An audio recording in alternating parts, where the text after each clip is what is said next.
¿Sí? Claro.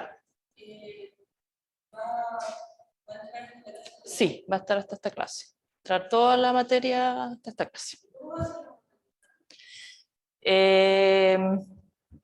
Ya, yo siempre la hago similar, ya hago preguntas de desarrollo. En general, como estas son cosas de materia que hay que aprenderse, ya hay que estudiar harto, dijéramos, para poder, tiene que aprenderse bien la materia, pero claro, son preguntas de desarrollo, no sé, por ejemplo, diga las leyes de Mendel, no sé qué cosas así, de ese tipo. Y además hago verdadero y falso. Eso es no son unas 8 preguntas, claro, justificarlas. Ya, entonces ahora vamos a seguir, claro, la clase pasada habíamos visto replicación, transcripción y traducción, que son los mecanismos moleculares del flujo de información, ¿cierto? La información está guardada en el ADN y eso es traspasado a proteínas a través de un proceso que se llama transcripción y la molécula de RNA mensajero. Ahora vamos a seguir con esto, vamos a hablar ahora de mecanismos de variabilidad biológica. Primero, vamos a partir definiendo qué es lo que es la variabilidad biológica. ¿Ya? Y la variabilidad en realidad de una población de seres vivos es la capacidad potencial de cada uno de sus miembros de sufrir modificaciones del conjunto de sus características o atributos observables. ¿Ya? Observables no se refiere solamente observable al ojo, fenotípicamente, sino ya, bueno, hay otras maneras de que no lo podemos observar directamente, pero son características, pueden ser características fisiológicas, ¿ya? Como resultado de cambios que alteran la información contenida en el genoma heredado de sus progenitores. Bueno, la variabilidad biológica en los casos más extremos de variabilidad que tenemos. La variabilidad es algo común a todos los seres vivos, entonces, ¿ok? Todos los seres vivos experimentan variabilidad biológica. Y dentro de los casos más extremos de variabilidad tenemos en general las razas domesticadas, ¿no es cierto? Y el perro dentro de una de las, ¿no es cierto?, de las especies que presenta una mayor variabilidad biológica. Tenemos que las diferentes razas de perros no son consideradas especies diferentes, ¿no es cierto? Son consideradas todos canis lupus. Pero tenemos perros, ¿no es cierto?, que tienen diferentes tamaños, diferentes características físicas, a nivel de las orejas, a nivel de un montón de cosas, ¿ya? Y eso obviamente, esto no ocurre a nivel natural, ¿ya? Esta gran variabilidad biológica que tienen, por ejemplo, los animales domésticos, sobre todo el perro, ¿ya? Ha sido forzada a través de un proceso que se llama selección artificial, ¿no es cierto? A través de la selección artificial, entonces, lo que se ha hecho es cruzar perros que tienen determinadas características para hacer esas características más extremas o más deseadas. Entonces eso ha llevado que a lo largo de miles de años, porque los perros fueron primero domesticados hace miles de años, entonces es un proceso que ha llevado miles de años, pero tenemos una variabilidad que obviamente nosotros no observamos en el mundo natural. En el mundo natural observamos variabilidad. Bueno, ¿cuáles son las causas de la variabilidad biológica? Tenemos diferentes causas, ¿ya? Las que nosotros siempre mencionamos principalmente porque están relacionadas con la herencia directa, con el ADN, ya son la recombinación y la permutación que ocurren en la meiosis, hemos hablado, y las mutaciones. Esos son los principales mecanismos de variabilidad que van a afectar directamente el genoma. Hemos hablado anteriormente que las mutaciones son normales y que es un mecanismo de variabilidad, por ejemplo, de los organismos procariontes. Los organismos procariontes no tienen recombinación y permutación. Vamos a ver en más detalle estos mecanismos más adelante. ¿Ya? Entonces, el único mecanismo de variabilidad que tienen ellos es la mutación. Entonces, la mutación es una fuente de los procariontes, ¿no es cierto? Pero en los eucariontes tienen otros mecanismos de variabilidad. ¿Y por qué tienen otros mecanismos de variabilidad? Y es porque las mutaciones son complejas, en el sentido de que alteran, obviamente, el genoma y pueden afectar el resultado final, por ejemplo, de las proteínas, y pueden tener efectos deleterios, que se llama, o sea, efectos negativos. Entonces, al ser mucho más complejos los organismos eucariontes, y sobre todo los multicelulares, ¿ya? Existen mecanismos, dijéramos, para contrarrestar esta fuerza, las mutaciones. Existen mecanismos de reparación, por ejemplo, que no existen en los organismos procariontes, ¿ok? Y esto hace que, entonces, la variabilidad por este mecanismo se vea disminuida, pero, por otro lado, han desarrollado otros mecanismos, porque la variabilidad es muy importante, ¿ya? Para poder adaptarse a los medios ambientes cambiantes, que es algo que ha ocurrido siempre en la Tierra. Entonces, tenemos eso, pero también tenemos otros mecanismos que van a interaccionar ya con el genoma, de otras maneras. Por ejemplo, la influencia del medio ambiente, la influencia del citoplasma. La influencia del citoplasma en la variabilidad biológica, por ejemplo, se entiende principalmente, ya, o se ha estudiado principalmente la influencia que tienen en la fecundación, ya en la fecundación, la madre hereda un montón de componentes de RNAs mensajeros que van a ser necesarios para el desarrollo de ese embrión.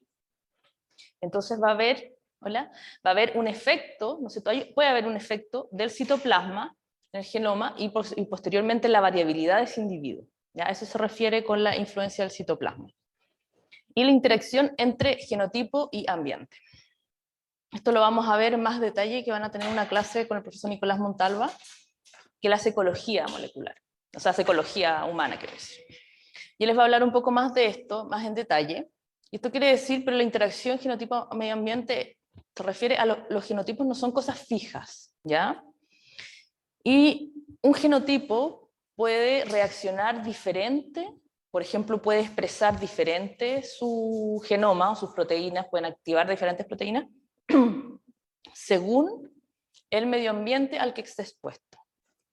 Entonces, por eso se llama así. Bueno, con respecto a los seres humanos, en particular tenemos algo que no tienen en general los otros animales, las otras especies animales, y que sería la cultura, ¿no es cierto? Eso nosotros lo podemos poner dentro de la interacción con el medio ambiente. Claro que esta interacción de nuestro medio ambiente, ¿no es cierto?, lo complejizamos mucho más, a diferencia que otras especies animales, ¿no es cierto? Entonces, esta influencia de las prácticas culturales, bueno, es lo que nosotros estudiamos, o que se estudia principalmente en antropología física, eso es lo que nos interesa, ¿no es cierto?, esta interacción entre las prácticas culturales y la cultura y la biología de Homo sapiens. Cómo, ¿no es cierto?, esta interacción cambia, ¿ya? Cambia el ser vivo, dijéramos. En este caso somos nosotros. Entonces nosotros tenemos prácticas culturales que pueden producir variabilidad biológica que puede ser heredable o no heredable.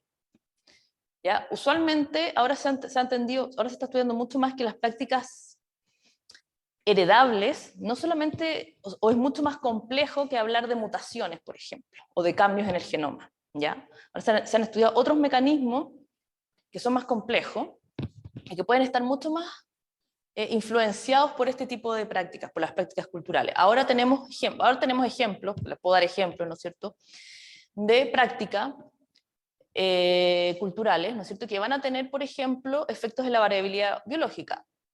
El más sencillo, uno de los más sencillos, es la deformación craneana.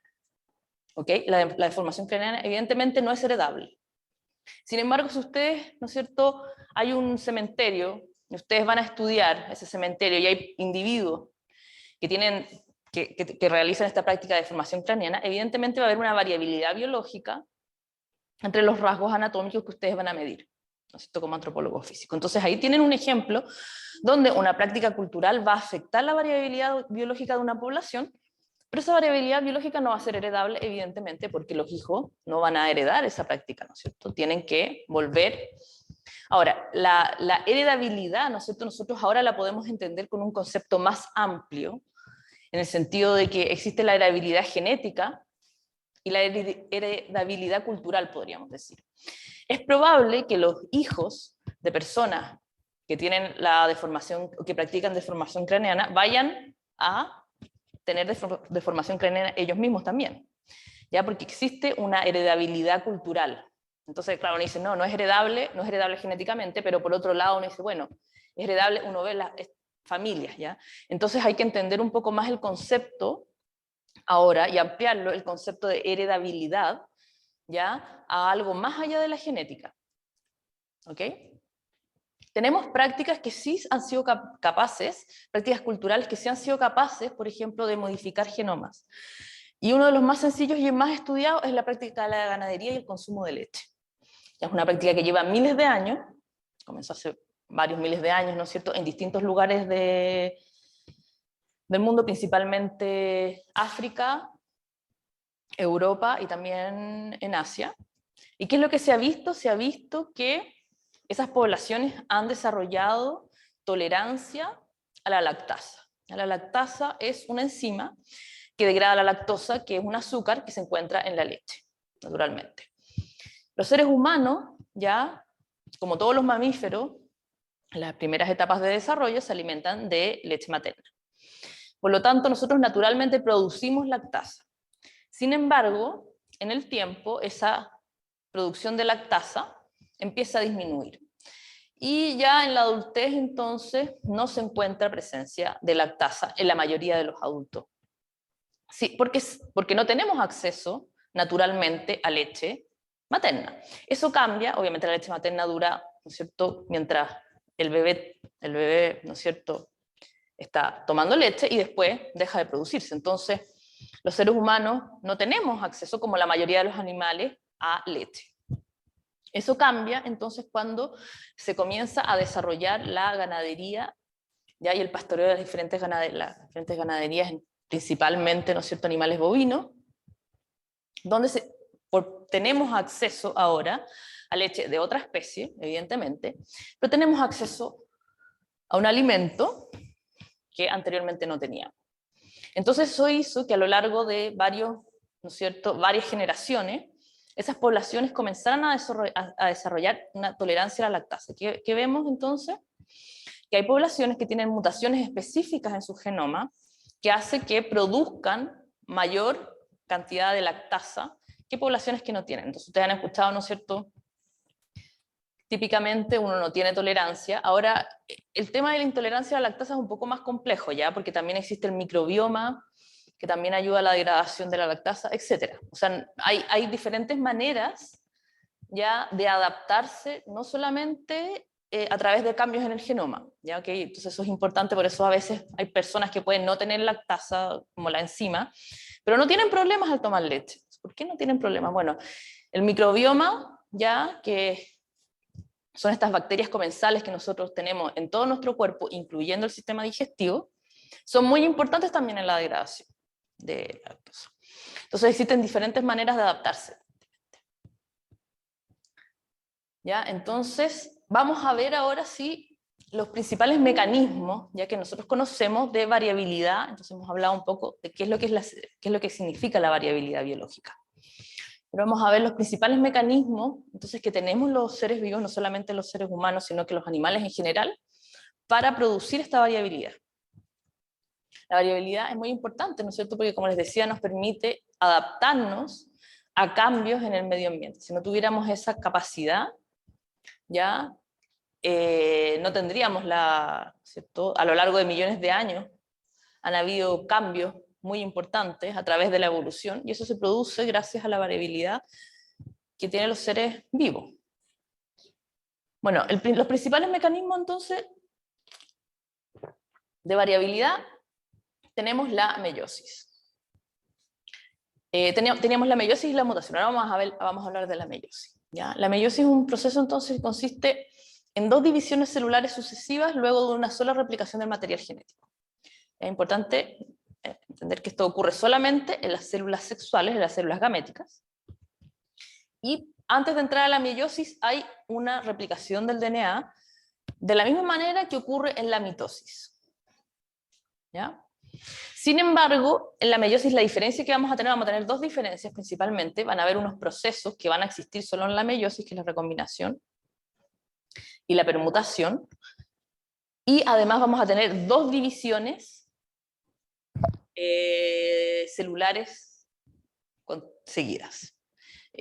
Eso va a permitir que mientras en la mitosis, ¿no es cierto?, nosotros tenemos una duplicación del material y terminamos el proceso con dos células con la misma cantidad de material, o sea, si las células que van a entrar en mitosis tienen 2N, por ejemplo, dos pares de cromosoma, o dos cromosomas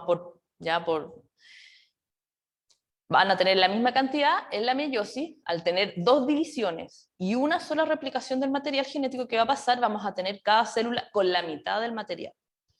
Entonces, si nosotros tenemos en el inicio de la meiosis una célula que es 2N, vamos a terminar con una célula N.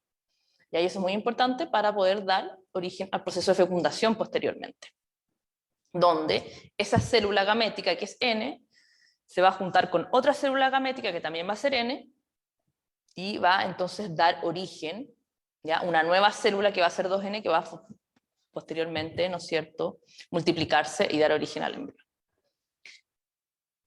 Bueno, entonces la meiosis va a generar células haploides a partir de las células diploides, y va a producir variabilidad genética por medio de dos procesos, que es el entrecruzamiento y el sorting cromosoma o permutación. ¿Saben lo que han escuchado hablar de estos procesos?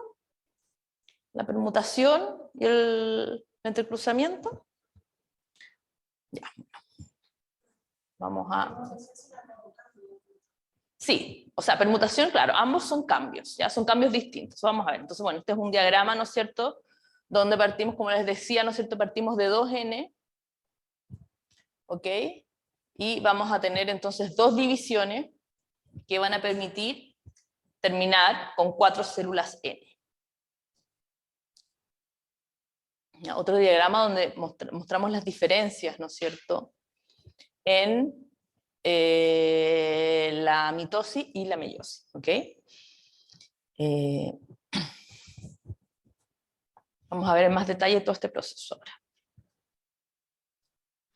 Bueno, en la meiosis, una de las cosas importantes es que las cromátidas hermanas permanecen juntas en la primera división, y en la segunda división es donde se separan.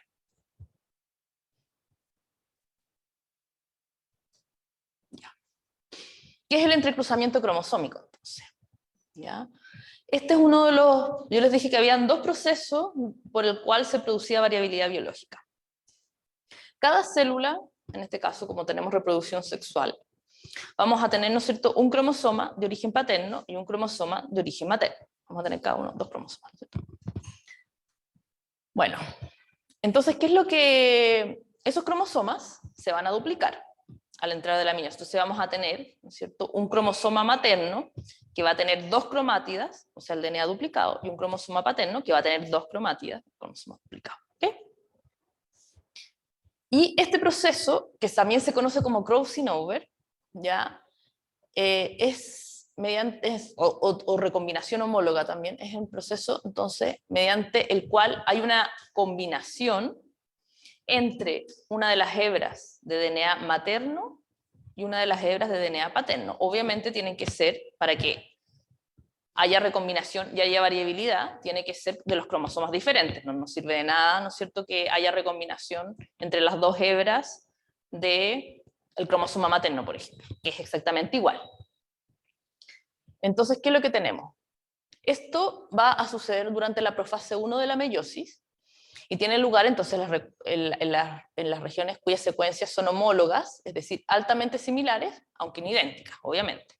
Los mismos fragmentos del cromosoma paterno con el cromosoma materno se van a recombinar. Obviamente no se puede recombinar un fragmento de distintos cromosomas ni nada de eso, ¿ya? La estructura cromosómica se mantiene.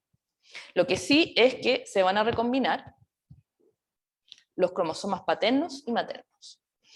Entonces, es un proceso, ya, este es un proceso, se va a formar una estructura que se llama quiasma, ¿ya? Y esta es una foto de microscopía electrónica real de un proceso de entrecruzamiento, así se ve, ¿ok? Entonces ustedes ven ahí cómo entonces se forma esta estructura, ya que es un poco compleja, donde ya se hacen uniones entre las zonas de los cromosomas homólogos, ¿ya? Y se cortan y se intercambian fragmentos, ¿ya? Entonces, eso quiere decir que posteriormente nosotros, ¿qué vamos a tener? Partimos con dos cromosomas rojos y dos cromosomas azules, vamos a tener un cromosoma rojo, un cromosoma recombinado y un cromosoma azul, ¿ok? Entonces ahora habíamos iniciado con, ¿no es cierto?, dos pares de cromosomas que eran idénticos, y vamos a tener puros cromosomas que son diferentes, ¿ok? Posterior al proceso de recombinación. Esto obviamente ocurre en cada cromosoma. Entonces ya este es un mecanismo de variabilidad muy importante. Eso quiere decir que cada célula gamética resultante, porque cada célula gamética va a terminar teniendo uno de estos cromosomas, ¿no es cierto? Entonces cada célula gamética va a ser diferente, ¿ok? Solamente ya por el proceso de recombinación, porque ninguno de los cromosomas va a ser exactamente igual. Esto también ayuda a entender por qué hay veces, ¿no es cierto?, que personas, por ejemplo, se parecen más a sus padres o a sus madres, porque uno puede por azar, ¿no es cierto?, tener una mayor cantidad de cromosomas, por ejemplo, maternos o paternos, simplemente, ¿no es cierto?, porque obviamente quedan cromosomas, ¿no es cierto?, de origen materno, no todos los cromosomas quedan recombinados. Entonces uno por azar, dijéramos, puede tener, ¿no es cierto?, mayor cantidad de genoma de una parte, ¿no es cierto?, de la familia que de la otra. La descripción del entrecruzamiento cromosómico fue descrito primero teóricamente por Thomas Morgan. Thomas Morgan lo habíamos hablado en algunas clases anteriores, ya que él había logrado probar la teoría cromosómica de la herencia, había hecho unos experimentos en mosca, ya esas cosas son cosas que van a entrar en la prueba, así que tienen que estudiársela bien. Entonces, Thomas Morgan, él había hecho, ¿no es cierto?, algunos años antes, unos experimentos que había logrado probar que los genes se encuentran en los cromosomas, y él logró entonces describir teóricamente las bases físicas del entrecruzamiento, cómo se produce la variabilidad. Sin embargo, solamente en 1931 estas bases físicas fueron demostradas por Barbara Creighton y McLeod, ¿ya? Que publicaron entonces este trabajo, pudieron demostrar el método del crossover. Ya, esa es una de las maneras que tiene la meiosis de producir variabilidad, a través de la recombinación homóloga. Y el otro proceso es a través del que se llama sorting cromosómico también, o permutación en español también se le conoce. ¿Ya? Y bueno, este proceso, ¿no es cierto?, nosotros tenemos que llega un momento cuando va a haber la división celular, en la metafase, los cromosomas, y esto también ocurre en la meiosis, los cromosomas se alinean en el ecuador, y después a través del uso metótico, ¿no es cierto?, cada cromosoma es llevado al polo de la célula. Nosotros ya con el proceso de recombinación tenemos que los cromosomas son distintos. Vamos a tener los cromosomas recombinados. ¿Okay? Vamos a tener un cromosoma paterno que va a estar recombinado, que ya no va a ser exactamente igual al cromosoma paterno original, y un cromosoma materno duplicado, ¿ya?, que ya no va a ser exactamente igual. Bueno, cuando se van a poner al ecuador, ¿ya?, al azar, no se van a poner en el ecuador de una manera, dijéramos, es una manera azarosa la que los cromosomas se van a cada polo de la célula. Entonces también ahí tenemos que, por ejemplo, no sé, tenemos 23 pares de cromosomas. Otras especies tienen menos, pero da lo mismo. Que tengamos 10 cromosomas, por ejemplo. ¿Ya? Cromosomas paternos y maternos que ya están recombinados, pero además no quiere decir en este proceso que los 10 cromosomas paternos se vayan a ir a un lado y los 10 cromosomas maternos se vayan a ir al otro. Es al azar que ocurre esto. ¿Ya? Es un proceso al azar. Entonces eso quiere decir que va a haber una mezcla que no hay ninguna manera dijéramos, de controlar. Y esto va a producir una variabilidad que vamos a tener, por ejemplo, ya, el número de combinaciones es 2 elevado a n. ¿Ya? Entonces nuestra cantidad de cromosomas, eso que pinta solamente por este proceso, ya entre la permutación es imposible que dos vayan a ser iguales. La cantidad de cromosomas maternos puede variar.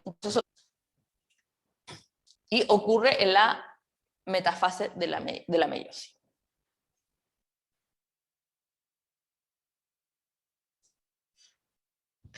Ahora vamos a hablar un poco más en detalle de las fases de la meiosis, que tiene la meiosis en general es bastante similar a la mitosis, los procesos que vimos de la mitosis.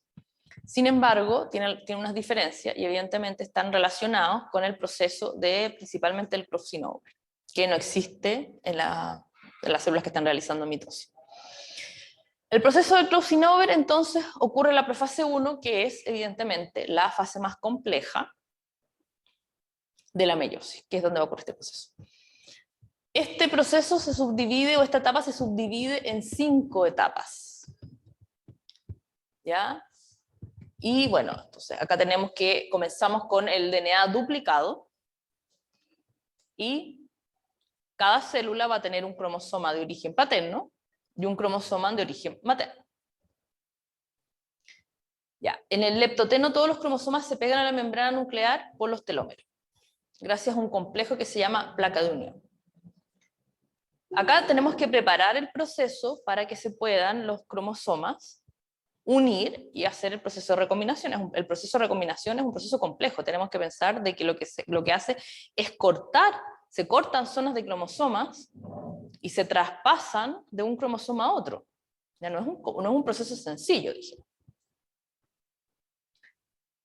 En el cigoteno ocurre la sinapsis de los homólogos o el apareamiento, que se llama. Ya los homólogos, entonces, los cromosomas homólogos no iguales, evidentemente. Recuerden que para que la recombinación tenga sentido, tiene que ser entre el cromosoma paterno y el cromosoma materno. Los tenemos duplicados ambos. ¿Ya? Pero entonces, se tienen que aparear los cromosomas. Eso quiere decir que el primer proceso, ¿no es cierto?, es que los cromosomas se peguen en la membrana nuclear. En este momento todavía tenemos la membrana nuclear intacta, evidentemente. Después los cromosomas tienen que unirse o aparearse. ¿Ya? Los cromosomas homólogos entonces se van uniendo en toda su longitud gracias a que entre ellos se forma una estructura proteica que va a actuar como pegamento para dejarlos juntos. ¿Okay? Es súper importante. ¿Qué pasa si este proceso falla, por ejemplo, y no queda bien pegado todo el cromosoma y se corta una zona? Podemos perder trozos de cromosoma, ¿ya? Y eso puede tener un efecto súper grave porque podemos terminar teniendo células gaméticas, por ejemplo, que les falte un fragmento de cromosoma. Sí, se corta, pero no es capaz de hacerse la recombinación bien, por ejemplo. Se unen a modo de cremallera, así es como la imagen que uno tiene que tener. ¿Ya? En el paquiteno se produce el entrecruzamiento. En esta es la etapa donde se produce el crossing over. ¿Ya? Las cromátidas no hermanas de los cromosomas homólogos se rompen a la misma altura e intercambian el ADN. ¿Ya? De manera que a partir de este momento, entonces, los cromosomas no son, estos cromosomas recombinados, dijéramos, no son completamente maternos ni paternos.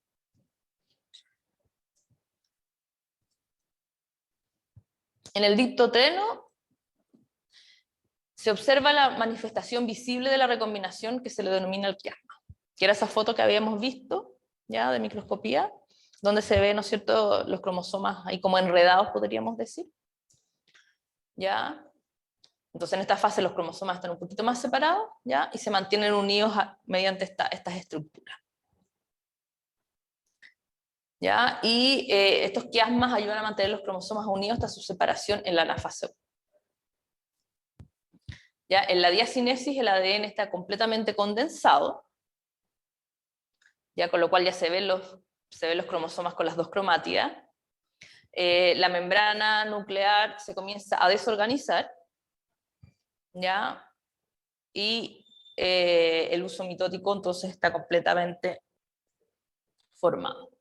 Y acá, a partir de esto, entonces siguen las distintas fases de la meiosis que son similares a las fases que ocurren en la mitosis, porque ahora nosotros necesitamos seguir con el proceso para la división meiótica. ¿Sí?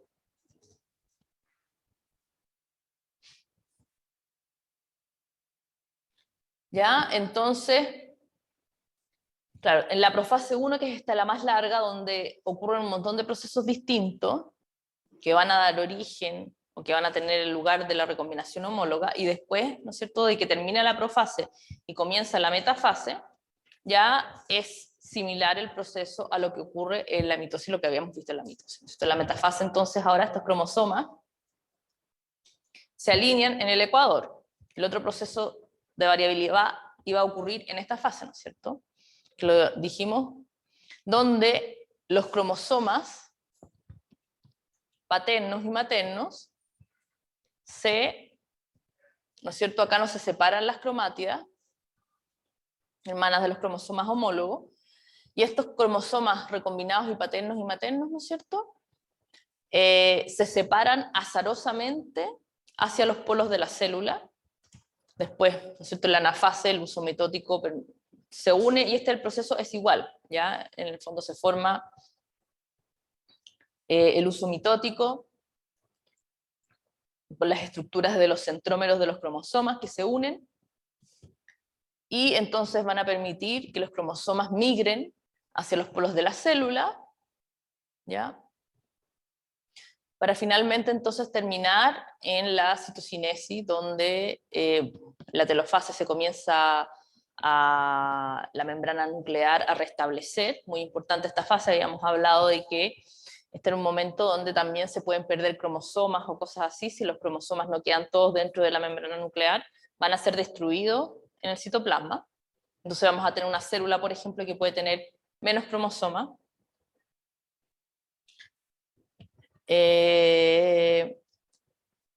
Y tenemos entonces, después la citocinesis, ¿ya? Donde tenemos la primera división meiótica. En esta primera división meiótica vamos a tener células 2N. Estas células 2N obviamente ya van a ser distintas a las células 2N originales, ¿no es cierto? Porque por el proceso de recombinación y permutación ya son distintas. Y posteriormente vamos a entrar en una segunda división meiótica, que es donde vamos a poder entonces disminuir a la mitad el material genético. Y se llama profase 2, metafase. En este caso la profase 2 es muy similar, obviamente ya no tenemos el mismo, ya porque el material ya está recombinado, no ocurre una segunda recombinación en la profase 2. Esto es, la segunda división meiótica es similar prácticamente, o sea, es idéntica a una división mitótica típica, ¿ok? La única diferencia también es que el proceso de permutación vuelve a ocurrir aquí en la metafase. Ya nuevamente los cromosomas, porque acá tenemos que los cromosomas, ¿no es cierto?, duplicados, cromosomas maternos y paternos, ¿recuerdan?, que habían sido, no se habían separado las cromatías hermanas, y acá en este proceso se van a separar las cromatías hermanas. ¿Ya? Y también de la misma manera, el uso metótico se va a unir a los centrosomas de los cromosomas, y entonces va a separar las distintas estructuras, o sea, los distintos cromosomas, para terminar teniendo entonces, ya como resultado final, entonces, 4 células, cada una va a tener, ¿no es cierto?, un cromosoma materno. Entonces, como teníamos un cromosoma materno o paterno, ¿no es cierto? Entonces vamos a tener una combinación, en este caso, imagínense, tenemos 23 cromosomas, la combinación posible ya es muy, muy grande, entonces tenemos que, efectivamente, por eso nunca vamos a tener dos personas que son iguales. Mediante este proceso es un proceso que produce una gran cantidad de variabilidad.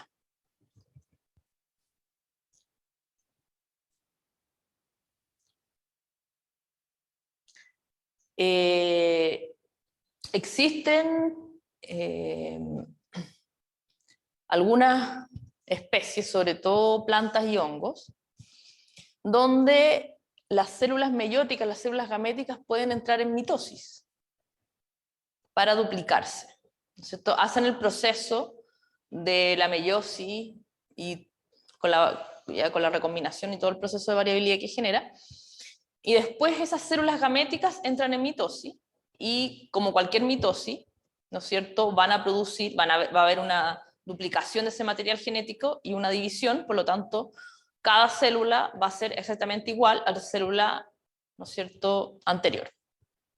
¿Por qué le interesaría a un ser vivo, por ejemplo, producir mitosis después de una meiosis, por ejemplo? ¿Qué pasa con las plantas, por ejemplo? O con los hongos. Los hongos y las plantas son los principales que hacen estos procesos. ¿Has visto, por ejemplo, el polen? ¿Cuántos granos de polen son? Millones. ¿Ya? ¿Cómo producen esa? Porque evidentemente las células gaméticas masculinas producen, ahora lo vamos a ver en más detalle, ¿ya? Las células gaméticas femeninas, producto de la gran cantidad de citoplasma que es necesario, de una célula gamética, no se producen 4 células gaméticas funcionales, se produce una célula gamética funcional y 3 células gaméticas que no son funcionales. En la gametogénesis masculina, ¿no es cierto? Como no tienen ese problema, las 4 células gaméticas resultantes sí son funcionales, por eso. Ahora, sin embargo, aún así, obviamente, por ejemplo, las plantas no tienen la capacidad de producir las millones de células gaméticas necesarias, por ejemplo, que se encuentran en el polen, que debe ser esparcido, por ejemplo, por el viento. Entonces, ese proceso, ¿cómo ocurre? Tenemos entonces que en las plantas ocurre el mismo proceso de la meiosis que ya describimos, la única diferencia es que esas células gaméticas después van a entrar en mitosis y van a producir entonces millones de células gaméticas.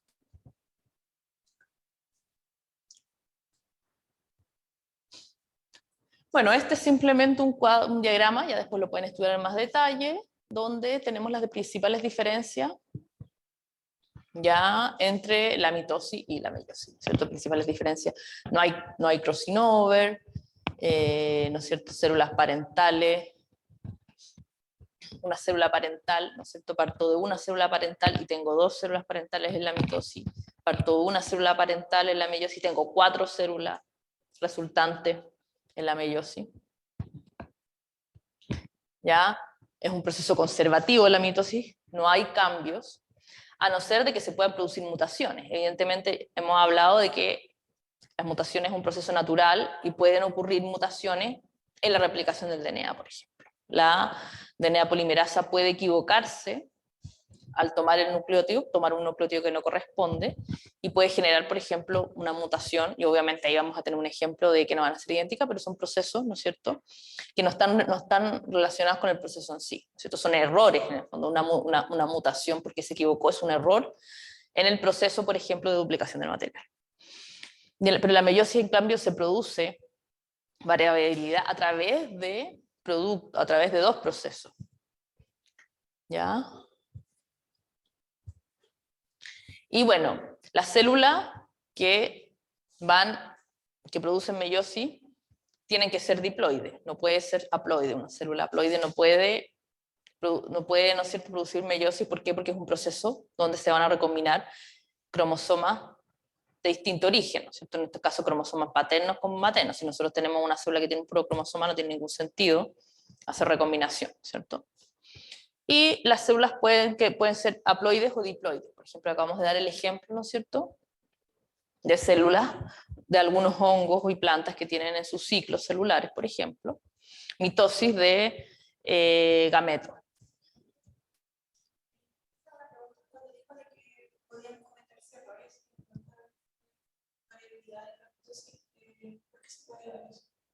Bueno, como les decía, la mutación es un proceso natural, ¿ya? Y existen distintas maneras de producirse mutaciones. Y una de las maneras es a través de, o una manera que puede ocurrir, es en el proceso de replicación en sí. Y esto es porque la DNA polimerasa, que es la enzima que va a sintetizar el DNA, tiene una cosa que se llama procesividad. Eso quiere decir que ella, ¿no es cierto?, la DNA polimerasa, usando una hebra molde, ¿no es cierto?, va sintetizando, mediante la complementariedad de las bases, la nueva cadena, ¿no es cierto? Puede ocurrir que cada cierto, tanta cantidad de nucleótidos, la DNA polimerasa se equivoca, naturalmente, eso es un proceso que ocurre, ¿ya? Y se ha visto que incluso en diferentes especies, la procesividad que se llama de estas DNA polimerasa es distinta. Eso quiere decir que hay DNA polimerasas que pueden equivocarse más que otras. Por ejemplo, las polimerasas bacterianas tienen una procesividad baja. Eso quiere decir que, no sé, cada 1000 nucleótidos la DNA polimerasa va a equivocarse y va a poner un nucleótido que no corresponde. Tenía que poner una C, por ejemplo, y puso una T. ¿Ya? Entonces, claro, ahí va a producir un cambio. En bacterias es importante este proceso, porque es la única manera que tienen ellos de tener variabilidad. Por ejemplo, los organismos procariontes, ellos no tienen recombinación ni ninguna otra cosa. La única manera que tienen... Entonces, por un lado, que el hecho de que la polimerasa se pueda equivocar produce variabilidad. Existen otros mecanismos, por ejemplo, medioambientales, que pueden producir mutaciones. ¿Ya? En los seres más complejos, o los seres eucariontes, y sobre todo los multicelulares, existen mecanismos para contrarrestar este proceso, porque en realidad es un error de la DNA polimerasa. De partida las DNA polimerasas se equivocan mucho menos. O sea, nosotros en el laboratorio, por ejemplo, no es lo mismo tener ¿no es cierto?, una TAC polimerasa o una ADN polimerasa bacteriana, ¿ya? Que una ADN polimerasa, obviamente, son muchos, y hay diferentes, ¿no es cierto?, DNA polimerasa que una DNA polimerasa de origen eucarionte, por ejemplo. Porque se va a equivocar mucho menos la DNA polimerasa. Si yo estoy haciendo una cosa que no es muy relevante, no estoy haciendo una secuenciación, probablemente no va a importar. Si yo lo que quiero hacer es una duplicación del material genético para insertarle un gen en otra especie, ahí sí que sí va a importar la polimerasa que yo use, porque es súper relevante que la polimerasa se equivoque lo menos posible, ¿ya? Por otro lado, vamos a tener procesos que también lo vamos a ver más en detalle, de reparación. Entonces, esos procesos de reparación en general no existen en bacterias. Las bacterias tienen un proceso de reparación del DNA muy sencillos, que en realidad no son muy buenos, que a la bacteria igual le importa, porque si la bacteria en el fondo, el único mecanismo de variabilidad tuviera un proceso de reparación bueno, la variabilidad que tendría en ella sería muy baja. Pero los seres, ¿no es cierto?, eucariontes no es así, hay otros mecanismos de variabilidad. Entonces, existen mecanismos para contrarrestar estos errores que va a producir. Ya, mecanismos de reparación, moléculas que se van a detectar. La misma DNA polimerasa hay algunas DNA polimerasas que tienen capacidades de detectar que se equivocaron y corregir su propio error. Ahora tenemos que tener presente de que no todos los errores se van a corregir. Entonces, en realidad, van a haber a lo largo del tiempo, en las mismas mitosis, mutaciones que se van a ir generando solamente por este proceso, dijéramos, de equivocación, donde la maquinaria de reparación no va a ser capaz de detectarlo y va a pasar. Entonces, ¿ya? Bueno, es otro diagrama, ¿ya? Y acá tenemos la ovogénesis y la espermatogénesis son un poquito distintas, ¿ya? Por los procesos, ¿no es cierto?, biológicos que existen entre las mujeres y los hombres. Bueno, ¿cómo es el proceso de meiosis, dijéramos, ya, y de ovogénesis, entonces? Bueno, tenemos la ovogonia en la etapa fetal, ¿no es cierto?, que es donde se van a producir las células gaméticas. Este es un proceso que se ocurre, ¿no es cierto?, solamente en la etapa fetal. Por lo tanto, nosotros nacemos ya con una cantidad de células gaméticas y no es posible producir más células gaméticas porque el proceso ya de mitosis de estas células, ¿no es cierto?, ocurre en la etapa fetal y posteriormente se detiene. ¿Y dónde se detiene? Se detiene en la meiosis 1. Y se detiene esta meiosis 1, ¿ya? Y este proceso vuelve a reanudarse con el inicio del ciclo menstrual. Entonces, ¿qué es lo que pasa en el ciclo del inicio menstrual? Es que las células gaméticas vuelven a retomar la meiosis que había quedado detenida una vez de que se determina el proceso de la formación de los ovarios en la etapa fetal. ¿Ok? Entonces se vuelve a reiniciar la meiosis 1, ¿ya? y que vamos a tener entonces una primera división, ¿se acuerdan?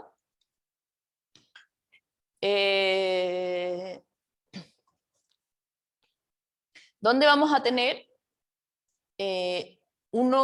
dos células que van a ser distintas. No, o sea, van a ser distintas genéticamente, pero también distintas estructuralmente. ¿Y por qué van a ser distintas? Porque a diferencia de los espermatozoides, ya el embrión necesita del citoplasma materno para desarrollarse. Existen un montón de, dijéramos, de proteínas que son necesarias para llevar a cabo las mitosis. O sea, no basta solamente los genomas, ¿no es cierto? ¿De dónde saca este embrión nuevo todo ese material para poder comenzar sus mitosis y el desarrollo embrionario?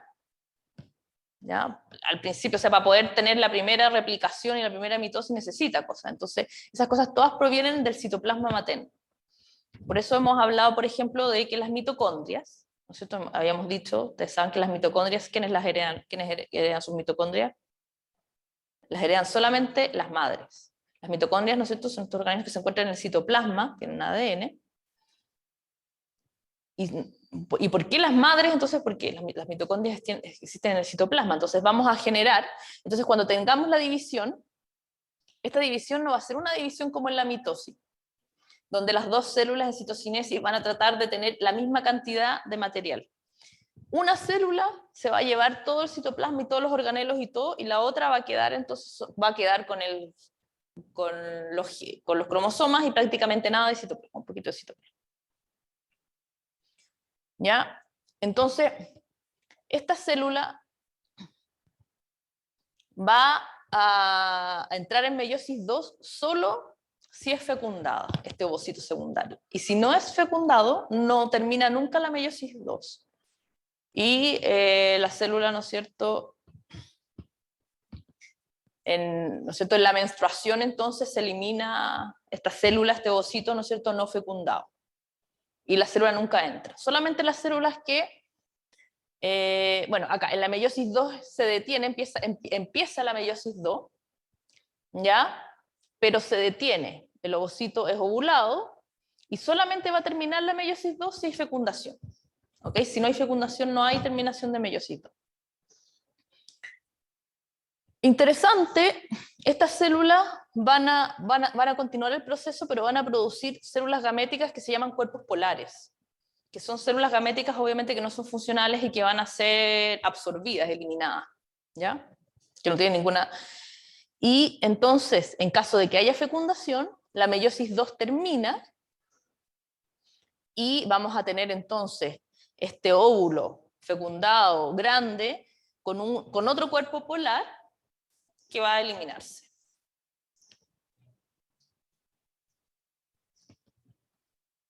Esto es súper interesante porque en realidad la fertilización desencadena la separación de las cromatías hermanas, ¿ok? Este es ¿no es cierto? Habíamos dicho que en la metafase 2, ya la meiosis 2 se detiene, ¿ok? Este no es un proceso de mitosis típico, ¿ok? Acá tenemos que los cromosomas, ¿no es cierto?, no están al medio de la célula, ¿no es cierto?, están en un polo. ¿Por qué? ¿Sí?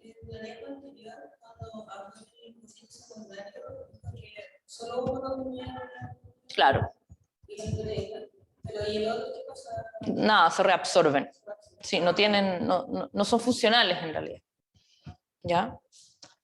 Obviamente tiene que existir el proceso, porque es necesario que se elimine el exceso de cromosomas, ¿ya? Porque tenemos que finalizar con un ovocito que va a tener solamente un juego de cromosomas, ¿ya? Entonces por eso es importante que ese proceso se siga a cabo, ¿ya? Pero ustedes acá ven, acá hay unas fotos de cómo ocurre el proceso. Entonces este es el proceso, aquí está detenida la meiosis 2, y este es un ovocito secundario. Si no hay fertilización, esta meiosis 2 no continúa, esta metafase no continúa, y este ovocito entonces es eliminado sin fecundar a través de la menstruación, ¿ok? Pero si hay fecundación se produce ya se desencadena entonces el proceso donde se va a terminar, y se produce una invaginación cortical del ovocito, ¿ya? Y aquí podemos ver entonces claramente cómo entonces se va a producir esta invaginación y se van a formar estas dos células, donde ustedes pueden ver donde hay una muy pequeña, ¿no es cierto?, que es el otro corpúsculo polar, que va a ser absorbido y eliminado, y va a quedar esta otra célula gigante, que es el ovocito, que va a ser entonces fecundado. Y de esta manera entonces vamos a tener la meiosis 2 terminada, ¿ya? Pero esto solamente va a ocurrir a través de cuando ocurre el proceso de... Así que ocurre pocas veces en la vida de una mujer, solamente cuando tiene hijos, y si no, nunca ocurre este proceso, ¿ya? O sea, uno puede no tener meiosis 2 nunca en su vida. O sea, terminar la meiosis 2, porque claro, la meiosis 2, uno alcanza a tener un poquito de meiosis porque termina, no sé, está en la metafase 2, donde queda detenida y va a ser llevada a cabo entonces con el proceso de fecundación. En cambio, la espermatogénesis es distinta. ¿Ya? La espermatogénesis es distinta. La espermatogénesis, la producción de células gaméticas, es continua. Es diferente a la ovogénesis, donde el proceso, ¿ya?, de las células gaméticas se forma en la etapa fetal con la formación del ovario y después se detiene, ¿no es cierto? Entonces, por eso nosotros tenemos una cantidad de células gaméticas limitadas, y una vez que se terminen esas células gaméticas, las mujeres entran en el proceso, ¿no es cierto?, de menopausia, porque estas células gaméticas se acaban. En cambio, en la espermatogénesis el proceso es distinto, ¿ya? Y bueno, la única diferencia importante, ¿no es cierto?, que en las estructuras donde se van a producir los gametos, es que una vez que comienza la producción de gametos, ya en la adolescencia, con la pubertad, es un proceso que continúa ya hasta que, dijéramos, el tejido en sí comienza a fallar por un proceso de senescencia, no o por otro proceso que haya, pero no por un proceso, dijéramos, biológico particular. Y en este caso, las células gaméticas masculinas no necesitan tener que haya una célula gamética que tenga más citoplasma.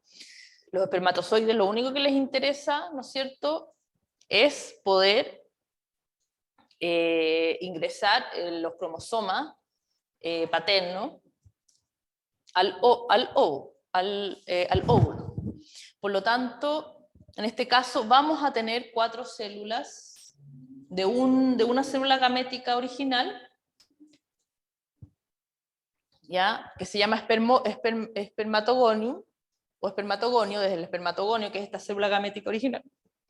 Vamos a tener entonces 4 células gaméticas resultantes que van a ser todas funcionales, ¿ya? Y tenemos entonces que el espermatogonio también pueden seguirse produciendo espermatogonios a lo largo de, ¿no es cierto?, el tiempo.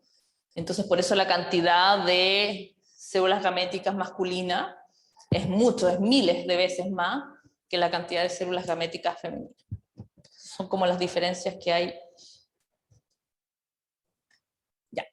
Ahora vamos a hablar de del otro proceso que genera variabilidad, que es la mutación. Es importante entonces siempre recordar que la mutación es una fuente normal de variabilidad y ocurre naturalmente. Existen procesos que no son naturales, como la contaminación o las radiaciones, que van a producir más mutaciones de las que deberían, y por eso los problemas, ya muchos problemas. Bueno, se ha visto que la tasa de mutación, eso quiere decir la cantidad de mutaciones que se acumulan a lo largo de un periodo determinado de tiempo, esa es una tasa de mutación, son distintas según distintos genes, o según distintas regiones del genoma. ¿Y por qué puede pasar esto? Bueno, esto pasa porque, sobre todo ¿no es cierto?, en eucarionte, si nosotros nos ponemos a hablar de nosotros, vamos a tener zonas donde vamos a tener genes, y vamos a tener zonas donde no vamos a tener genes. Las zonas donde no tenemos genes, por ejemplo, si se mutan, no van a tener un efecto fisiológico real en la célula resultante, ¿no es cierto? Porque no hay ningún gen, ninguna proteína que pueda verse afectada. No es lo mismo si yo tengo una mutación en un gen. Entonces, por ejemplo, las regiones que no tienen genes tienen tasas de mutación mucho más altas. Nosotros vamos a ver una acumulación de mutaciones en esas regiones en comparación, por ejemplo, con regiones génicas. Esa puede ser una de las razones también porque nosotros tenemos tanta cantidad de DNA que no codifica para nada. ¿Por qué nuestro 95% del material genético no tiene genes? O sea, es un porcentaje muy pequeño de todo nuestro genoma donde están los genes. Como las mutaciones son un proceso natural y ocurren, esto les dije, pero también en organismos superiores o más complejos, una mutación en un genoma pues, es complejo, porque la probabilidad de que esa mutación tenga un efecto deleterio, por ejemplo, que la proteína no sea funcional, es mucho más alta que produzca un efecto positivo. ¿Ya? En el fondo, hay un tema con la selección natural, ¿no es cierto?, que es complejo, porque la mayoría de las mutaciones en realidad que se producen son mutaciones deleterias. ¿Ya? Eso quiere decir que producen problemas y las células son eliminadas, o los organismos son eliminados. Entonces, una de las maneras, ¿ya?, es tener esta gran cantidad de genoma, ¿no es cierto?, que en el fondo por la gran cantidad de genoma va a hacer que la cantidad de mutaciones que se acumulen en los genomas, en las partes, ya, vaya a ser menor. Pero por otro lado, nosotros vemos que hay una diferencia. ¿Y por qué hay una diferencia? Porque hay una diferencia y hay menos mutaciones en los genes que en las regiones que no hay genes, por ejemplo. Y era lo mismo que habíamos dicho, ¿ya? El tema de las mutaciones deleterias. La probabilidad de que un gen tenga una mutación y que esa mutación afecte la estructura proteica, por ejemplo, es alta, y produzca un problema, dijéramos, va a ser alta, y ese individuo, dijéramos, o esa célula, va a ser eliminada, no va a pasar a la siguiente generación. Nosotros podemos mirar entre diferentes genes con diferentes importancias funcionales y darnos cuenta que genes que tienen importancias funcionales mayores tienen tasas de mutación mucho más bajas. Eso quiere decir que las mutaciones ahí van a tener efectos catastróficos en las células resultantes. Y eso quiere decir que esas mutaciones no van a pasar nunca a la siguiente generación. Entonces, si nosotros comparamos, por ejemplo, citocromo C es una proteína que se encuentra en la mitocondria y está encargada o participa en la cadena transportadora de electrones de la respiración celular, que es el proceso por el que se produce el ATP. O sea, es un proceso súper importante a nivel fisiológico. Si hay una mutación en el citocromo C, ¿qué es lo que va a pasar? Si hay un problema ya con esta proteína, el efecto en la célula va a ser mucho mayor, por ejemplo. ¿Ya? Y aparte que son proteínas que tienen, dijéramos, funcionalidad muy compleja. Tienen una funcionalidad compleja. Entonces, por ejemplo, un cambio pequeño en la conformación de la proteína puede ser que esta deje de ser funcional o que no cumpla bien su función, etc. Entonces, claro, por ejemplo, si nosotros tomamos la tasa de mutación entre la hemoglobina y el citocromo C van a ser distintas. Y eso quiere decir, ¿por qué? Porque la hemoglobina permite, ¿no es cierto?, aguanta más modificaciones digamos, en la célula resultante.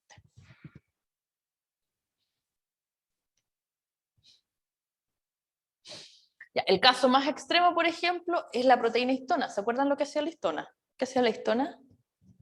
¿Se recuerdan lo que era la histona? ¿Por qué la histona tiene una tasa de mutación tan baja? Es una de las proteínas que tiene una tasa de mutación más baja. ¿Se acuerdan cuál era la función que tenía la histona? No, lo tienen que saber, tiro ya. ¿Ya? ¿Se acuerdan que el ADN, cómo está el ADN?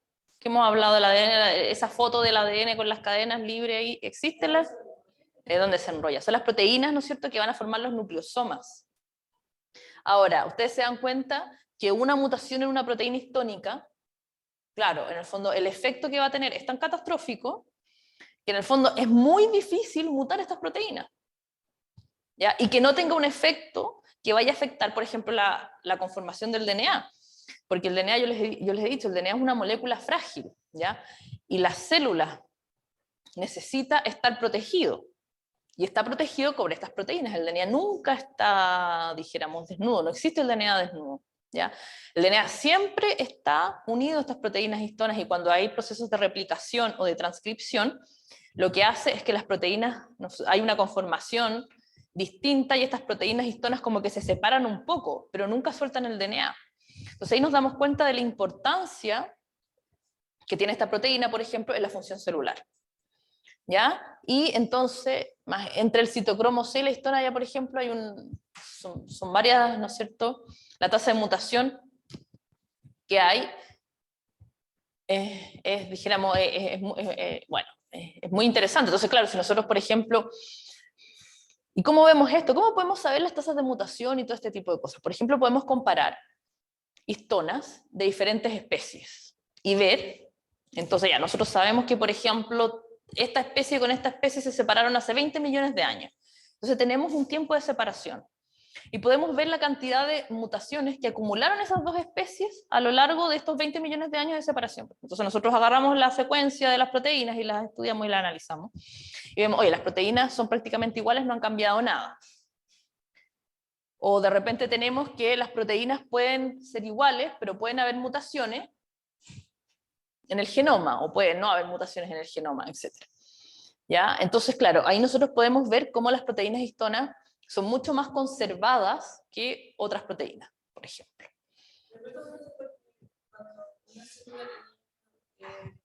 Una mutación en cierta proteína era ayuda.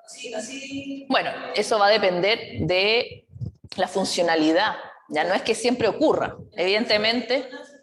Claro, en el caso de la histona, la probabilidad que esa mutación pueda pasar a la siguiente generación es muchísimo, muchísimo más baja que, por ejemplo, que una proteína con... Ahora tenemos que tener en cuenta que esto ocurre a lo largo de millones y millones y millones y millones de años, ¿no es cierto? Nosotros somos el resultado hoy en día. ¿Cuántos millones de años ha tomado la Tierra para que nosotros existamos? ¿Se han hecho esa pregunta alguna vez? ¿Saben cuánto es o no? ¿Cuándo aparecieron los primeros animales, los primeros animales en la Tierra? Hace 600 millones de años. 600 millones de años aparecieron los primeros animales, en un periodo que se llama Ediacara. Ahí aparecieron los primeros animales, ya 600 millones de años, imagínense. Entonces, 600 millones de años han ocurrido muchas cosas. Obviamente nosotros no sabemos porque la mayoría de esos animales, ¿no es cierto?, se extinguieron. Entonces, pero tenemos, por ejemplo, animales que llevan 450 millones de años, porque hay fósiles, ¿no es cierto?, de medusas ya. Entonces, por ejemplo, es muy interesante entonces estudiar los genomas. Obviamente ese genoma de medusa no es el genoma de la medusa de hace 450 millones de años, evidentemente, porque ha seguido un camino, entonces no podemos saber en realidad cómo era, ¿ya? Pero de todas maneras es muy interesante estudiar y ver, entonces, por ejemplo, cuánto cambia o cuánto no cambia, etc. Y esto entonces va a ser muy variable, ¿ya? Las tasas de mutación en general de los genomas se dan un promedio, ¿no es cierto? Entonces, la tasa de mutación del DNA nuclear es más baja que la del DNA mitocondrial. Pero esas tasas de mutación son un promedio y que van a ir variando de región a región, ¿ok? Eso es súper importante. Bueno, las mutaciones puntuales, entonces vamos a tener distintos tipos de mutaciones puntuales, que es un cambio de una base por otra. Esa es una mutación. Y tenemos las transiciones, donde el cambio va a ser por una purina por otra purina. Ya las purinas son las adeninas y las guaninas. Van a tener esta estructura, la base nucleotídica, de dos anillos. Se dan cuenta que es distinta a las pirimidinas, que son las citosinas y la timina. Entonces, ¿no es cierto? Claro, por ejemplo, la DNA, ¿no es cierto? Polimerasa tiene que poner una adenina y se equivoca y pone una guanina, por ejemplo. Y eso ya vamos a tener una mutación ahí. Entonces ahí he puesto, y pasa lo mismo, ¿ya? Obviamente, es mucho más común que ocurra este proceso, que ocurra que lo que se llama la transversión, que es que cambie otro tipo de base por nitrogenada. Una purina se cambia por una pirimidina, ¿y por qué va a hacer esto? ¿Ya? Si ustedes miran, en el fondo, recuerden que hemos hablado de la importancia de la conformación espacial de las moléculas. Si yo cambio una purina por otra purina, ya la diferencia conformacional a nivel espacial no va a ser tan distinta como si tenía que ir una purina acá y yo puse una pirimidina, lo cual quiere decir que los mecanismos de detección de arreglo va a ser mucho más fácil que puedan detectar este tipo de mutaciones y arreglarlas que este tipo de mutaciones. Entonces, cuando yo agarro un genoma y empiezo a ver las mutaciones, las transiciones van a ser 20:1, por ejemplo, las transversiones. Entonces, yo voy a tener transversiones también, pero van a ser mucho menos comunes que las transiciones. Y esto evidentemente uno lo puede mirar y dice, bueno, lógico, ¿no es cierto? Obviamente es mucho más distinto cambiar si yo hago este cambio, que si yo hago este. ¿Okay? Otro tipo de mutación son las deleciones y las inserciones. Las deleciones es que se elimina una base y las inserciones es que se inserta una base. Esas son las diferentes mutaciones que hay. ¿Ya? Y dentro de las transversiones, fíjense que hay transversiones que son mucho más comunes. Las A por C, por ejemplo, son mucho más comunes que las A por T. ¿Ya? ¿Por qué? No sé bien por qué será eso, ¿ya? Pero es algo que ocurre, uno ve, dijéramos, uno lo ve cuando uno está estudiando, son datos en el fondo que uno puede mirar y darse cuenta de que como tenemos una mutación, los cambios de A por C son mucho más seguros, ¿ya? Que A por T, por ejemplo. Bueno, entonces las mutaciones puntuales pueden tener diferentes, las mutaciones en general, ¿ya? Los cambios de base o las inserciones y las deleciones pueden tener diferentes efectos en el genoma. Un efecto, o sea, el efecto que van a tener va a ser cuando estas mutaciones ocurran en zonas génicas, ¿no es cierto? Porque si no tenemos, por ejemplo, tenemos, ¿no es cierto?, regiones virales o regiones repetidas y tenemos una mutación ahí, no va a tener ningún efecto en la célula resultante, ¿no es cierto? Porque no hay ninguna proteína que se va a producir ni nada. En cambio, esto va a cambiar cuando estas mutaciones ocurren en los genomas, o sea, en las regiones génicas, o sea, donde hay genes. ¿Ya? Y podemos tener diferentes mutaciones. Tenemos, cuando son transiciones o transversiones, tenemos lo que se llama que son las mutaciones sinónimas. ¿Se recuerdan? Bueno, esto lo vimos la vez pasada, ustedes vieron las clases, pero cada aminoácido es codificado, ¿no es cierto?, por lo que se conoce como los codones. ¿Ok?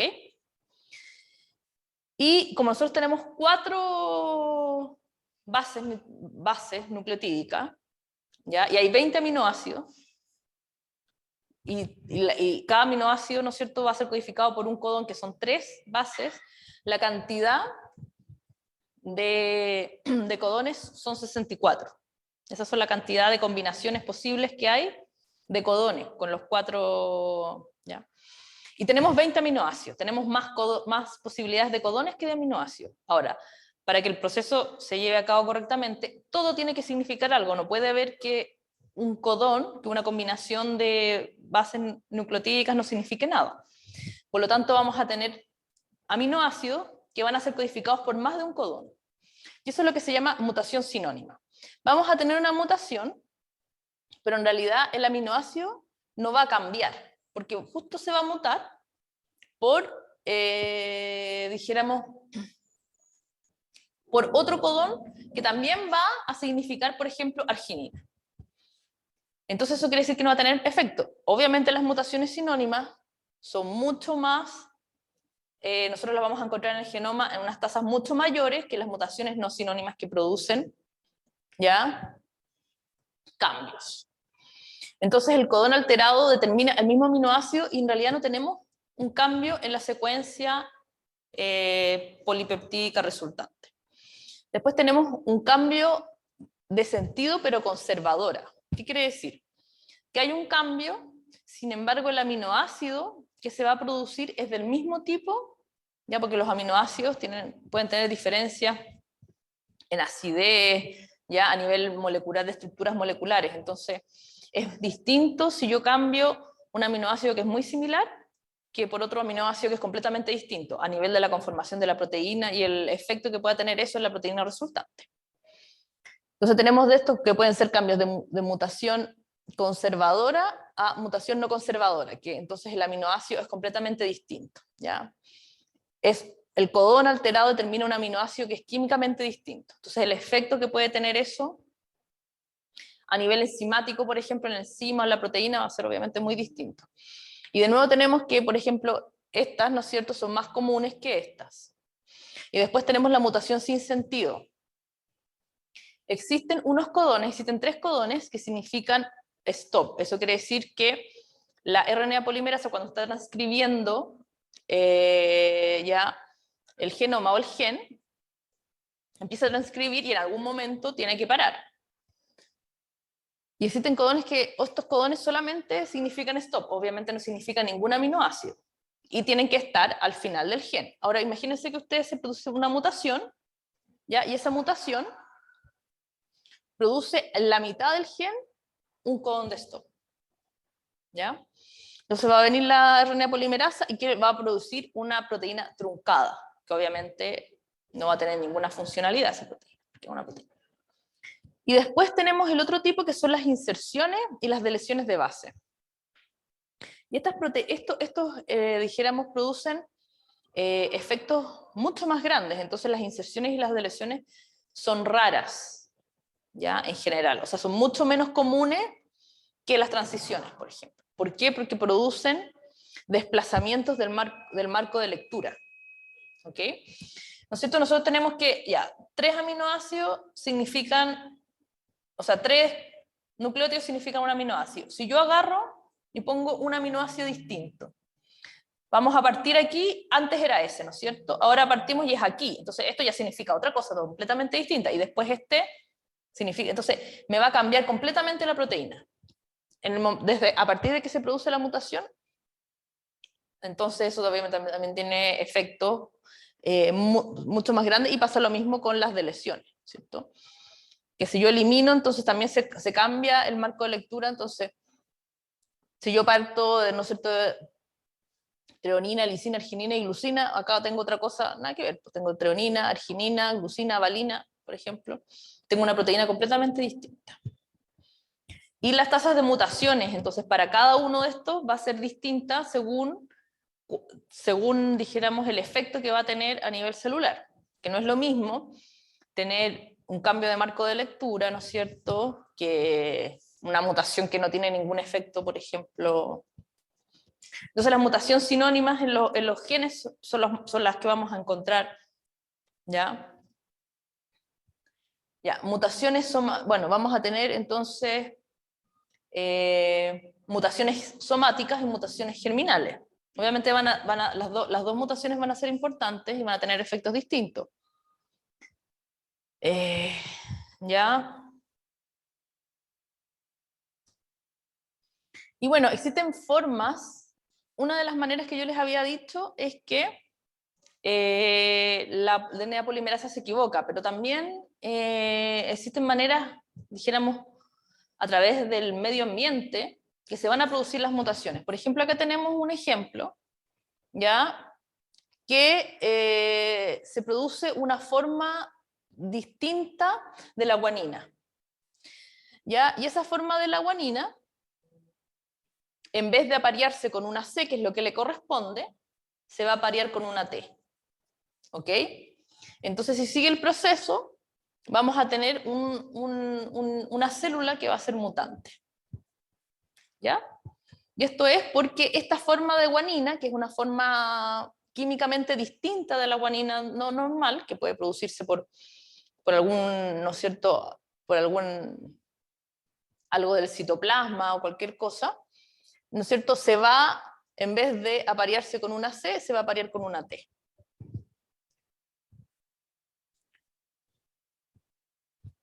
¿Ya? Y en general la mayoría de estos daños, que se llaman estos daños químicos, ya lo que hace es que van a producir, ¿no es cierto?, nucleótidos que van a ser molecularmente, o formas nucleotídicas que van a ser un poquito distintas, y el efecto que va a tener es que se van a parear erróneamente con otro nucleótido que es el que le corresponde.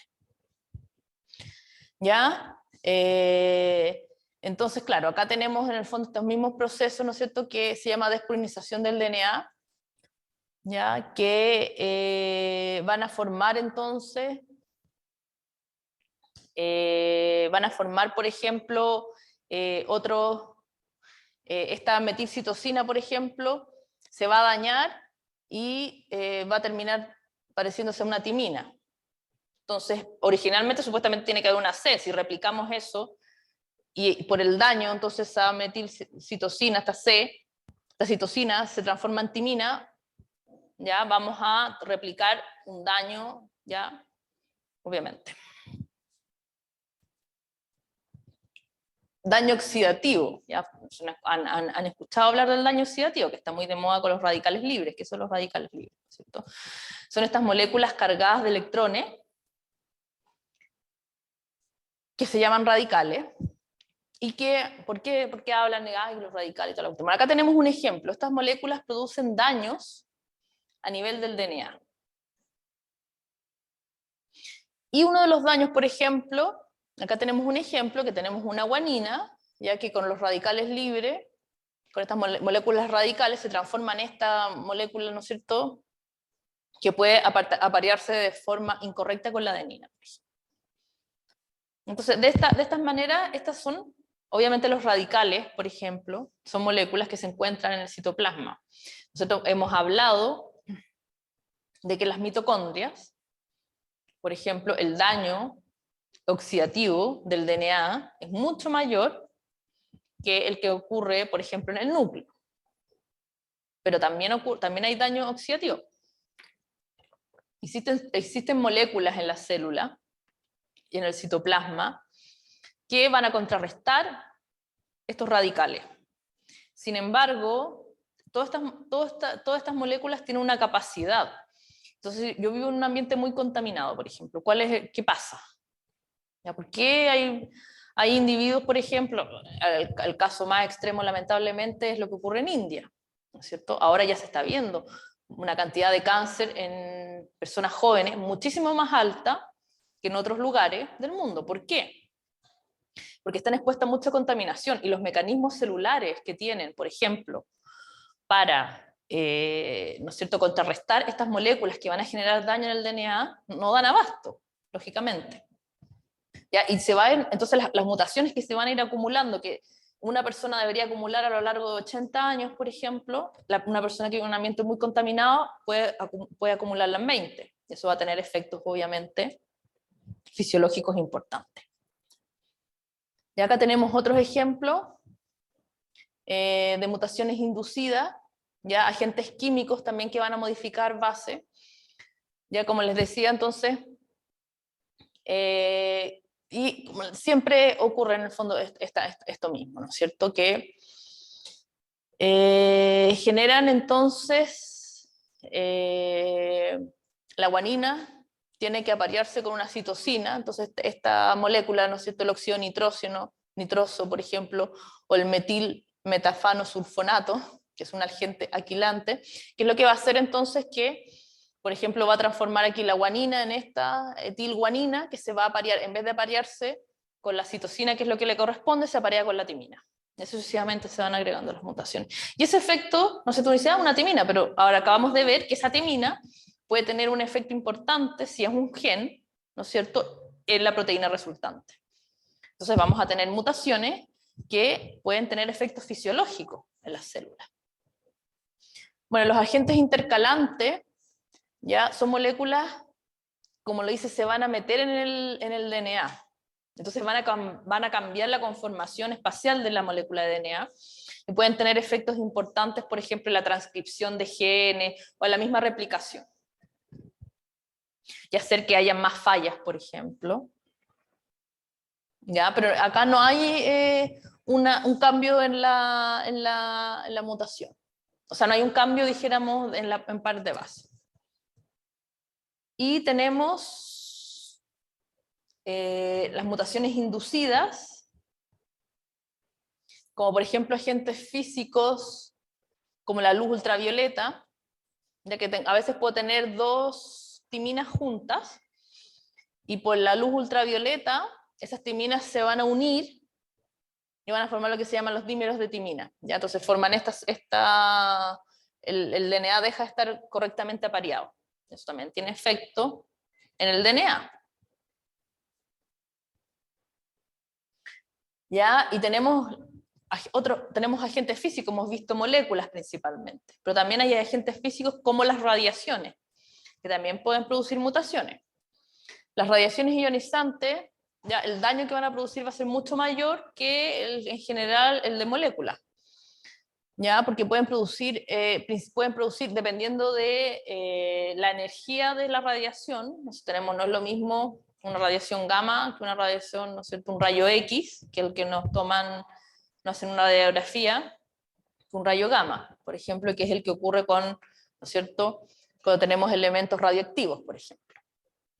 Entonces, por eso, estar en contacto, por ejemplo, con elementos radioactivos que van a producir estas radiaciones ionizantes, produce un daño tan grande que no es capaz de la célula de recuperarse, porque si se rompe el DNA, la célula tiene una capacidad para reparar ese daño, pero si es mucho, no es posible. Bueno, y habíamos hablado de que hay diferentes mecanismos de reparación del DNA. ¿Ya?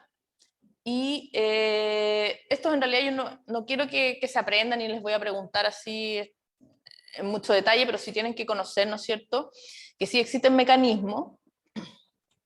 varios mecanismos de procesos de reparación que van entonces a ser capaces de, por ejemplo, unir rupturas cromosómicas a cambiar diferentes pares de base que fueron por X motivo.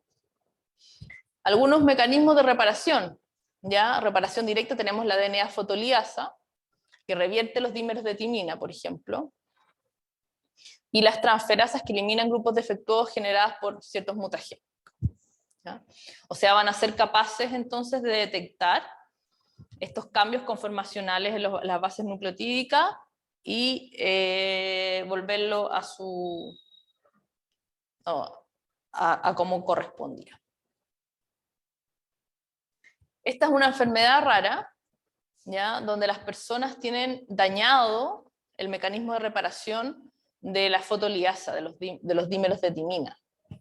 ¿Ya? Y claro, no pueden estar expuestos a la luz. Nosotros podemos estar expuestos a la luz, nosotros no sé, bueno, algunas personas tienen más problemas en general, pero todos tenemos mecanismos de reparación que van reparando los rayos ultravioleta de manera natural, que se producen, por ejemplo, en la piel.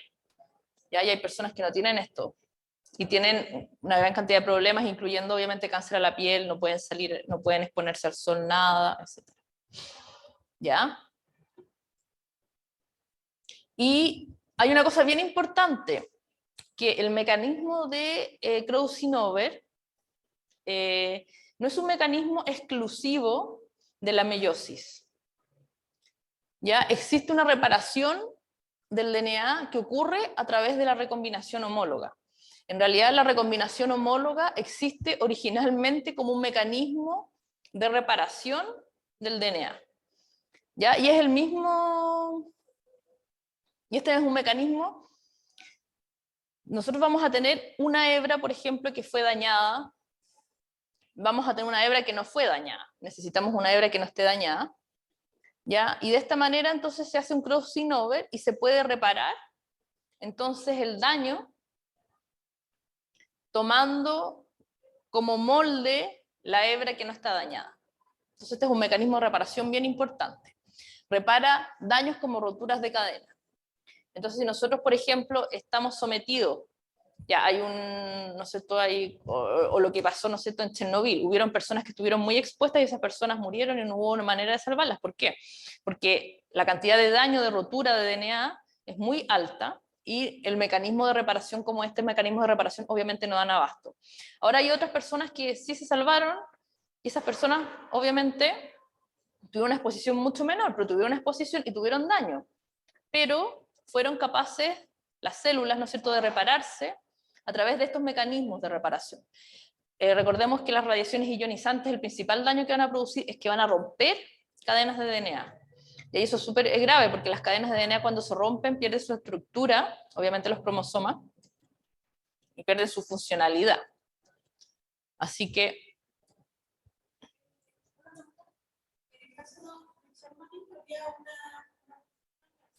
¿Ya?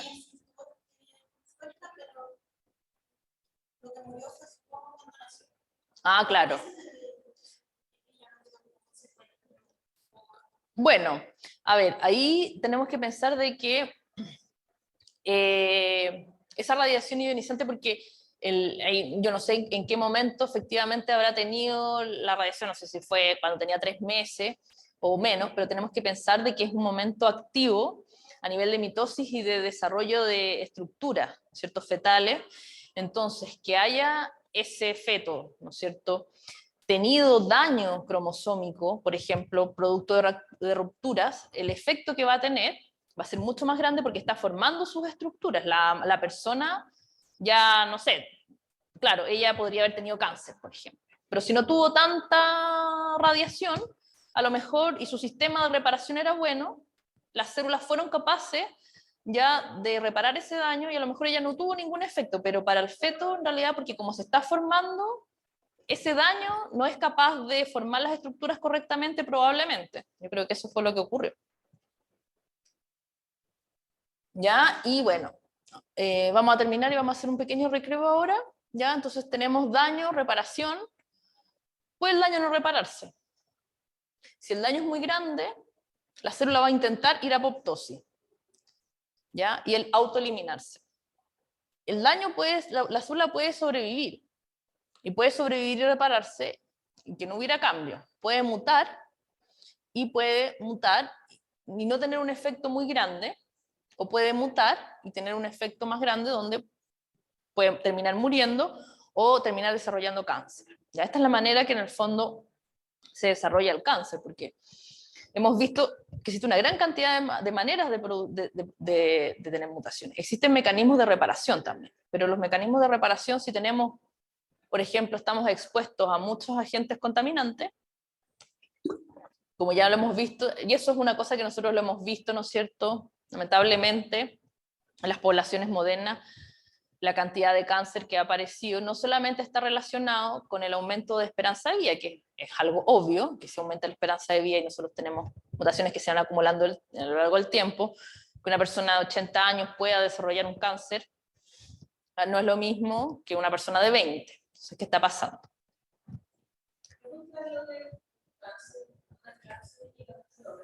Sí. Claro, lo que pasa es que esa es otra cosa, que los mecanismos, en el fondo de cáncer, de las células, dentro de las muchas cosas que hacen las células cancerosas, es que logran volver a activar los mecanismos de telomerasa y de producción de telómero. ¿Ya? Y eso hace que, en el fondo, puedan escapar de la senescencia, porque la senescencia es que cada ciclo replicativo acorta el telómero hasta que va a llegar un momento en que el telómero es tan pequeño que esa célula se va a detectar o va a ser detectada como senescente y va a ser llevada a la apoptosis y va a morir. Pero las células cancerosas, al producir, ¿no es cierto?, los telómeros, o sea, la telomerasa está encima, en cada ciclo replicativo no se va, el telómero que se acorta va a volver a producirse. Entonces escapa de la senescencia y puede infinitamente tener infinitas mitosis, no tiene un límite, que nunca va. O sea, lo que pasa es que ¿por qué en el fondo las células? Claro, el proceso de las células cancerosas es muy complejo, ¿ya? Y no se conoce en detalle todo cómo ocurre. Y obviamente son probablemente muchas cosas que tienen que converger para que una célula se vuelva cancerosa. ¿Ya? Yo no creo que sea un proceso tan sencillo. Ahora, dentro de cosas que ocurren es que las células cancerosas, en el fondo, pueden, por ejemplo, puedo yo tener una mutación en el gen del telómero. Ya puedo tener una mutación en el gen del telómero, el promotor del gen del telómero, que por alguna razón me vuelve a activar la telomerasa, por ejemplo. ¿Ya? Cosas así. Entonces, obviamente son muchas otras cosas y muchas mutaciones. No es una pura mutación la que va a hacer que una célula se vuelva cancerosa. ¿Ya? Son muchas mutaciones que se van acumulando y son procesos fisiológicos que también todavía no se entienden bien, que van a hacer una célula, entonces, que una célula normal termine siendo cancerosa. Ya, entonces vamos a... ya, vamos a tener 15 minutos hasta las 10:30. ¿Ya?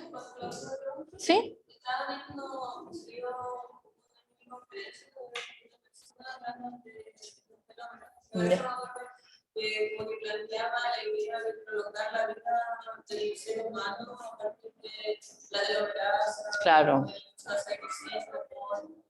Pero como que maduró usted la clase hablando del cáncer, entonces puede haber como un punto medio entre que alguien pueda como alargar esta vida.